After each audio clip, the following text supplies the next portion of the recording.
We all need human services. We're talking about childcare. We're talking about child welfare, physical and mental health. We're talking about immigration.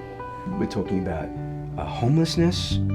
We're talking about the spectrum of people's basic needs from womb to tomb. Without human services, we wouldn't be able to claim to be human. We wouldn't be able to claim to be the caring society we tell people we are.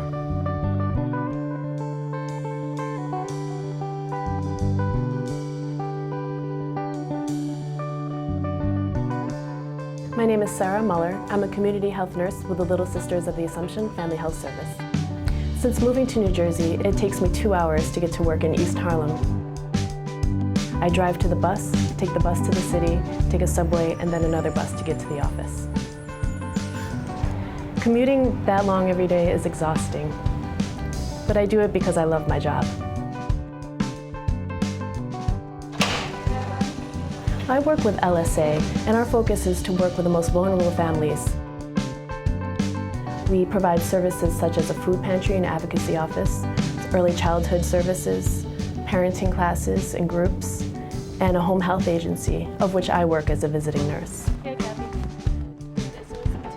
On Monday mornings, a lot of the morning is just spent catching up and checking in with patients. ¿Cómo está todo? Bien. ¿Y el bebé?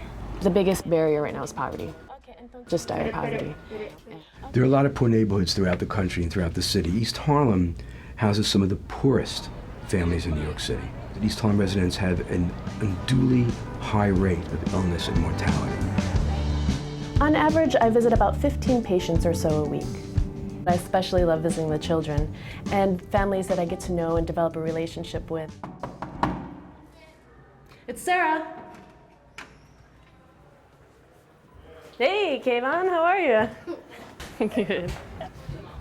So tell me, since I've seen you last, you've started school. LSA uses a holistic approach when working with any of our families. So often when we come in with an agenda, something that we want to work with, the family is dealing with other issues that take more precedent, such as having food or housing. For example, when working with a family like Kayvon, who has asthma, I will go in to work on medications, but if he's breathing air that's unclean, my education will only go so far. So I'm working with our environmental program, who are going in, working with the triggers for asthma, which are cockroaches, the mold, the mice. I'm telling you, I wish asthma on nobody. Yep, the person that don't have it, God bless them. Both of them had been in the emergency room almost monthly, but until our services came in and deal with a holistic approach to the asthma, neither of them have been into the hospital. And so our home visits are much cheaper than an ER visit or hospitalization. Okay. Keep them out of the hospital. It's working so far, so yes. I'm really happy to hear that. Yes, I really appreciate it. Yeah. And thank you so much.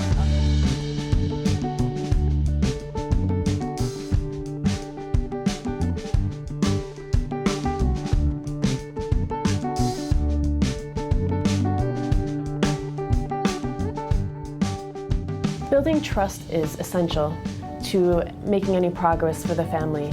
Sometimes I feel like I'm able to gain a trust by the end of an hour visit. Other times it takes persistence and just the family knowing that I'm here for them. Well, baby Joseph and his parents, Kayla and Danny, were referred to us after Joseph was born with a cleft palate and micronathia, a very small jaw. He had surgery after being born to pull out his jaw, but we were asked to go in to support the family in the care for a child with multiple needs. And I won't need to come back anymore, but you have my number. Any questions you have, you know where to get a hold of me. I consider it a success. When I've been working with a family, we have gained that mutual trust, and I can close the case knowing that the family is self-sufficient, is confident, and able to meet the needs on their own. I really feel that the work that I'm doing affects the families now, but also for many years to come, especially those families who are most vulnerable and most likely to fall through the cracks. But the reality is that I won't be here forever. And with the recession and the impact and the unknown, it's unclear whether my position can be replaced. And so that does give great concern of what will happen with these most vulnerable families and who will be there to make sure that they do not fall through the cracks.